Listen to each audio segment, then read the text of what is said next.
बिस्मिल्लाहिर्रहमानिर्रहीम। अस्सलामुअलैकुम दोस्तों, welcome to jobs and education channel. रब्बी ज़िदनी इल्मा, my lord increase me in knowledge. चले दोस्तों, चलते हैं आज के टॉपिक की तरफ। आज हम डिस्कस करेंगे कुछ एक्सेल की टिप्स जो बिगनर्स के लिए और टीचर्स के लिए स्पेशली बहुत हेल्पफुल रहेंगी और बहुत यूज़फुल रहेंगी। और चलते हैं आज के टॉपिक की तरफ। दोस्तों, आप लोग को मेरी स्क्रीन पे एक डाटा शीट शो हो रही होगी जिसमें हमारे पास स्टूडेंट के रिज़ल्ट कुछ शो हो रहे हैं, जिसमें स्टूडेंट नेम और सब्जेक्ट्स और टोटल मार्क्स हैं, और उसके अलावा कुछ ब्लैंक फील्ड्स हैं जिसमें ऑब्टेन मार्क्स मिनिमम मैक्सिमम है। तो इस पे हम लोग आज डिस्कशन करेंगे और कुछ बेसिक्स चीज़ें हम लोग बताएंगे बिगनर्स के लिए कि वो चीज़ें क्या होती हैं एक्सेल की, एक नए यूज़ करने वाले के लिए। तो फर्स्ट ऑफ़ ऑल हम लोग बताएंगे ये डाटा शीट है पूरी जिसके ऊपर हम काम करते हैं। अच्छा, ये क्यू की जो मैंने लाइन सेलेक्ट करी है, ये ऊपर अल्फ़ाबेटिकली जो शो हो रही है, मैंने क्यू की लाइन सेलेक्ट करी है, ये हमारी कॉलम कहलाती है। और जैसे अभी मैंने लाइन 9 की लाइन सेलेक्ट करी है लेफ़्ट टू राइट, ये हमारी रॉ कहलाती है। दोस्तों, आप लोग को पता चल गया होगा कि रॉ और कॉलम में डिफरेंस क्या होता है, और जिसके अंदर हम लोग शीट के अंदर काम करते हैं, जैसे मैंने ये एरिया सेलेक्ट करा है, ये हमारा सेल कहलाता है। और इस सेल को हम इसका एड्रेस देखने के लिए टॉप लेफ़्ट पे, ये यहाँ पे जगह दी हुई है, टॉप लेफ़्ट पे हम इसका एड्रेस देख सकते हैं कि ये किस एड्रेस पे इस वक्त सेल पे क्लिक हुआ है। तो अभी ये जो एड्रेस है इसका P9 है। P9 कैसे हम देख सकते हैं, ये P हमारा कॉलम हो गया और 9 हमारी जो है रॉ हो गई। तो ये P9 पे था। दोस्तों, ये आप लोग को शो हो रहा होगा ऊपर टॉप लेफ़्ट पे हमारे पास जो है क्लिक करने से उसका जो है एड्रेस लोकेशन आ जाएगी हमारे सेल की। तो उस एड्रेस लोकेशन पे हमें अगर जाना है, क्लिक करने के बजाय हम डायरेक्टली उस लोकेशन पे जाना है, तो हम उस पर लिख देंगे कि हमें फॉर एग्ज़ाम्पल जाना है H8 पे, तो हम लिख देंगे H8 और इंटर कर देंगे, ये ऑटोमेटिकली H8 पे चला जाएगा। डॉट की जैसे मैंने पहले भी बताई थी आप लोग को फ़िल्टर लगाने के लिए, तो हम लोग फ़िल्टर लगाने के लिए हम लोगों ने क्या इसमें सेलेक्ट करा था, हम लोगों ने कंट्रोल शिफ्ट एंड एल, ये हमने प्रेस किया था, तो ये हमारा देख सकते हैं आप पर फ़िल्टर लग गया था। अच्छा, इस फ़िल्टर को वापस हटाने के लिए हम लोग control shift and L press करेंगे, तो ये फ़िल्टर वापस से हट जाएगा। अच्छा, इसका हम लोगों ने लास्ट टाइम आपको बताया था कि ऑटो सम का फार्मूला हम लोगों ने देखा था कि किस तरह हम लोग उसको ऑटो सम लगा सकते हैं। तो हम लोग यहाँ पे लास्ट में जाके हम लोग क्लिक करेंगे और ऑटो सम करने के लिए ऑल्टर इज इक्वल टू, तो ये ऑटोमेटिकली पूरी जो है इसकी सेलेक्ट हो जाएगी, इसका कॉलम सेलेक्ट हो जाएगा और हम इसको एंटर करेंगे तो ये हमारा टोटल आ जाएगा। ऐसे इसका शॉर्ट था, ये शॉर्ट की थी हमारी सम करने की। चलिए दोस्तों, चलते हैं आज के डाटा की तरफ। अच्छा, उससे पहले मैं आपको बताता चलूँ कि एक और शॉर्ट की हमारी, कोई भी कॉलम ऐड करने के लिए हम सेलेक्ट करेंगे, उसके बाद हम लोग कंट्रोल प्लस का साइन दबा देंगे तो ये हमारा कॉलम ऐड हो जाएगा। और अगर हमने कॉलम को डिलीट करना है तो कंट्रोल देन माइनस, ये हमारा डिलीट हो जाएगा। किसी भी रॉ को ऐड करने के लिए हम लोग रॉ को सेलेक्ट करेंगे, तो हम लोग उसको ऐड करने के लिए कंट्रोल प्लस का साइन दबा देंगे, और इसको हमने डिलीट करना है तो हम वही करेंगे कंट्रोल माइनस, ये हमारा डिलीट हो गया। चलते हैं दोस्तों आज के डाटा की तरफ और देखते हैं कि किस तरह हम उसमें काम कर सकते हैं। ये हमारे पास ऑब्टेन मार्क्स का कॉलम है और डिफरेंट सब्जेक्ट्स के मार्क्स दिए हुए हैं और टोटल दिए हुए हैं। अब हमने इसका ऑब्टेन मार्क्स का सम करना है, वो हम लोग फार्मूले के से थ्रू भी कर सकते हैं। जैसे कि आप लोग को पता है कि सम का फार्मूला लगाएंगे is equal to sum, then tap करके इस डाटा को सेलेक्ट कर लेंगे और इंटर कर लेंगे, ये फार्मूले के थ्रू हमारे पास डाटा आ गया। अच्छा, इससे आसान तरीका ये कि हम लोग वही फार्मूला अप्लाई करेंगे जो मैं आपको पहले बताया था। वो क्या था, ऑटो सम का फार्मूला था हमारे पास ऑल्टर और इज इक्वल टू, ये हमारा ऑटो सेलेक्ट हो गई शीट, ठीक है। ऑल्टर इज इक्वल टू से हमें कोई सिलेक्शन नहीं करनी पड़ी। अब हमने टोटल मार्क्स तो ऐड करने नहीं है, हमने सिर्फ सब्जेक्ट देखने हैं ऑब्टेन मार्क्स के। तो हम लोग इसको कर्सर को क्लिक करेंगे, हम लोग इस कर्सर को सेलेक्ट करके सिर्फ सब्जेक्ट तक ले आएंगे, साइंस तक। ये हमारे सेलेक्ट हो गए 3 सब्जेक्ट के ऑब्टेन मार्क्स। अब देन इन हम लोग इंटर कर देंगे तो ये हमारे ऑब्टेन मार्क्स हो गए। देन उसके बाद ये सारे ऑब्टेन मार्क्स हम लोग को नीचे भी शो करवाने फार्मूला के थ्रू। तो हम लोग इसको यूँ करके क्लिक करके हम लोग नीचे तक ला सकते हैं ड्रैग डाउन करके, तो ये ऑटोमेटिकली आ जाएंगे। लेकिन इसका आसान तरीका एक और भी है, वो क्या है कि हम लोग इसको, ये हमारा क्या कहलाता है, जो सेल के अंदर ये जो डॉट शो हो रहा है ये हमारा फिल हैंडल कहलाता है, फिल हैंडल। इस फिल हैंडल पे हम लोग डबल क्लिक करेंगे तो ऑटोमेटिकली नीचे तक हमारा डाटा शो हो जाएगा। वो ऑटो सम करके उसने सब बता दिया हमें कि इसके सब्जेक्ट के सारे सब बच्चों के स्टूडेंट्स के क्या मार्क्स थे। यह हमारा आ गया ऑब्टेन मार्क्स का कॉलम। चलें दोस्तों, चलते हैं अब ये मिनिमम की तरफ।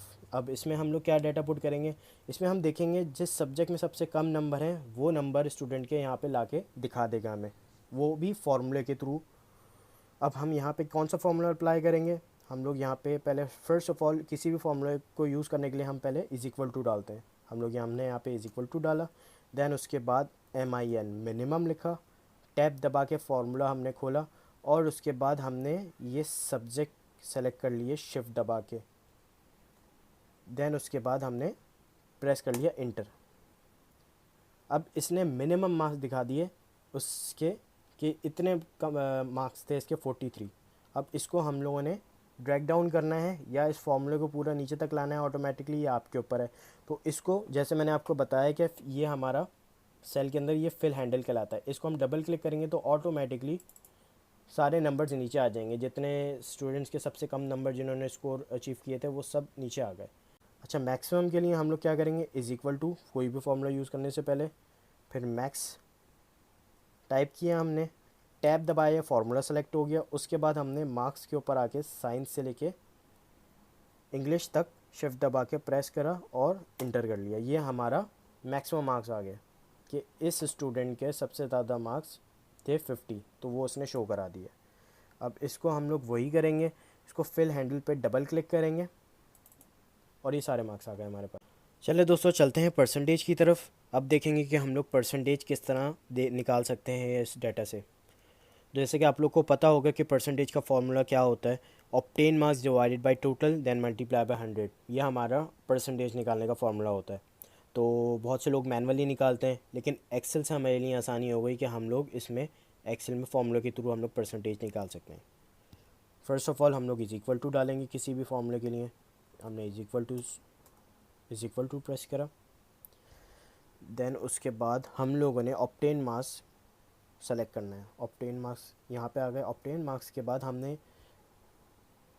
क्या करना है, डिवाइड करना है टोटल मार्क्स से। डिवाइड करके हम लोग इसको कर्सर को ले आएंगे टोटल मार्क्स पे, ये हमारा सेलेक्ट हो गया। देन उसके बाद हम लोग मल्टीप्लाई करेंगे। मल्टीप्लाई यहाँ पे शो होता है स्टैरिक से, हम यहाँ पे स्टैरिक दबा के मल्टीप्लाई बाय 100, देन इंटर कर दिया। ये हमारी परसेंटेज शो हो गई।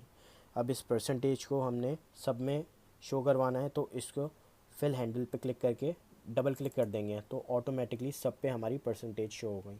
अब यहाँ पे आप लोग देख रहे होंगे कि परसेंटेज तो शो हो गई, लेकिन एक्स्ट्रा डिजिट बहुत ज़्यादा शो हो रहे हैं यहाँ पे डेसिमल के। तो उसके लिए हम क्या करेंगे, हम लोग यहाँ पे होम पे जाके, ये हमारे यहाँ पे देख रहा होगा आपको टूल बार में कि increase decimal and decrease decimal, तो हम लोग यहाँ पे डिक्रीज डेसिमल कर देंगे जितने हमें चाहिए।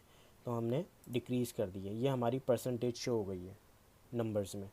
दोस्तों यहाँ पे हम लोग देखेंगे पास और फेल किस तरह हम लोग फॉर्मूले के थ्रू निकाल सकते हैं। यहाँ पे हम कंडीशन लगाएंगे इफ़ की, first of all is equal to, then if का फॉर्मूला सेलेक्ट करेंगे। उसके बाद हम नंबर सेलेक्ट करेंगे किसी भी सब्जेक्ट का 50, फॉर एग्जांपल इंग्लिश का हमने 50 नंबर सेलेक्ट करा। इफ़ 50 इज़ ग्रेटर देन या इज़ इक्वल टू किसके है, 40 के। अगर 50 बराबर है या उससे बड़ा है 40 से, देन उसके बाद वो ट्रू होगा। तो उसके लिए हम क्या लिखेंगे, पास। यहाँ पे किसी भी टेक्स्ट, यहाँ पे कोई भी टेक्स्ट एंटर करने के लिए हम लोग डालेंगे इन्वर्टेड कॉमास। इन्वर्टेड कॉमास के बाद हम लोग इसको हम दे देंगे ट्रू वैल्यू, वो क्या होगी, पास। यहाँ पे हम लोग लिख देंगे और इन्वर्टेड कॉमास क्लोज। हमने फॉर्मूला इफ़ का इस वजह से लगाया कि हम लोगों ने यहाँ पे शो करवाना था कि अगर 50 40 के बराबर है या 40 से बड़ा है तो वो पास होगा, अदरवाइज कॉमा फिर इन्वर्टेड कॉमा फेल, FAIL। यहाँ पे हमने टेक्स्ट लिख दिया और इसको इन्वर्टेड कॉमास क्लोज कर दिया। उसके बाद इंटर कर देंगे तो हमारे पास ऑटोमेटिकली ये इसका डाटा आ गया, ये पास है क्योंकि इसके हम लोगों ने मार्क्स इसको बता दी। अब इसने एक सब्जेक्ट का बताया कि ये एक सब्जेक्ट के इसमें ये पास है। अब इसको मैं इसके फिल हैंडल पे डबल क्लिक करूँगा तो ऑटोमेटिकली सब पे इसका डाटा शो हो जाएगा। यहाँ पे ये किसी एक सब्जेक्ट में इसके 50 इंग्लिश में 34 है तो ये फेल इसने शो करा दिया। अच्छा दोस्तों, ये था एक सब्जेक्ट के लिए हम लोगों ने कंडीशन लगाई थी इफ़ की। अब हम लोग देखेंगे मल्टीपल सब्जेक्ट में ये पास था या फेल था वो कैसे लगाएंगे। ये थोड़ा ट्रिकी है और इसको ज़रा गौर से सुनिएगा। अब मैं आपको इसको रिमूव करके फार्मूला लगाता हूँ इफ़ का दोबारा इस सब सब्जेक्ट के लिए। वो कैसे करेंगे, इज़ इक्वल टू हम लोग किसी भी फॉर्मूले से पहले लगाते हैं, is equal to if, tab दबाएंगे, फिर एंड, उसके अंदर कंडीशन लगाएंगे, फिर टैब दबाएंगे, देन उसके बाद सेलेक्ट करेंगे हम लोग इसको इंग्लिश के मार्क्स को 50। इफ़ अगर ये 50 ग्रेटर देन बड़ा है या बराबर है 40 के, देन अब हम आगे इसको कोई जो है इंस्ट्रक्शन नहीं देंगे, हम लोग अभी दूसरे सब्जेक्ट को भी सेलेक्ट करेंगे। वो कैसे, अब हमने इसको कॉमा लगा के अब हम लोग जाएंगे दूसरे सब्जेक्ट की तरफ। इफ़ तो फार्मूला लगा हुआ है, if maths 45 number is greater then और इज़ इक्वल टू 40, इसको भी हम लोग कॉमा लगा देंगे क्योंकि हमने एक और कंडीशन देनी है इसको logic. If sign subject 43 is greater than is equal to 40,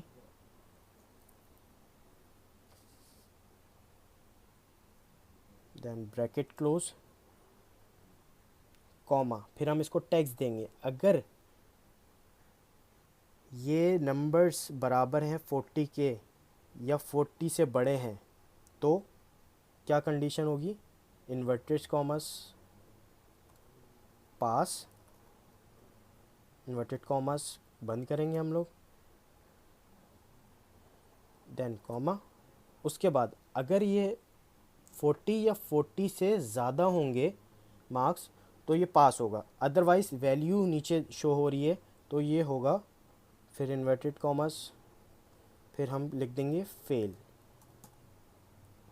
otherwise fail. अब करेंगे हम इंटर। अब इसने बोला कि ये फार्मूला इस पर अप्लाई कर रहे हैं तो इसको ओके कर देंगे हम।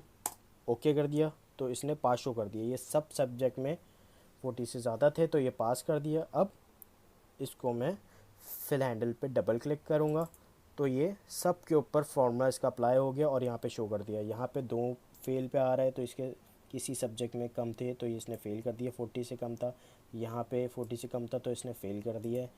तो दोस्तों आप लोग को पता चल गया होगा कि हम लोगों ने इफ़ का फार्मूला किस तरह अप्लाई करा फेल और पास को निकालने के लिए डाटा के। मज़ीद वीडियोज़ के लिए हमारा चैनल लाइक करें और सब्सक्राइब करें, jobs and education. Thank you.